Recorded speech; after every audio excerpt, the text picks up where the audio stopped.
আজকে আমি হ্যালো দর্শক শ্রোতা, আজকে আমি দেখাবো হট কফি মকা কিভাবে রেসিপি করে সেটা দেখাবো।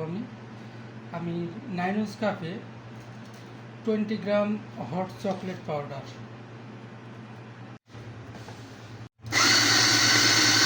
এরপর স্পেসে নিচ্ছি 2 শট বিনসে আমরা যে কফিটা বের হয় সেটা নিয়েছে 30।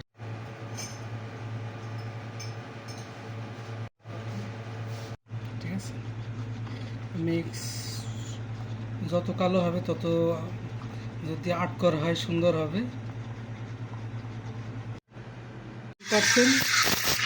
অ্যান্ড হট টেম্পারেচার 70 থেকে 80 ডিগ্রি সেলসিয়াস।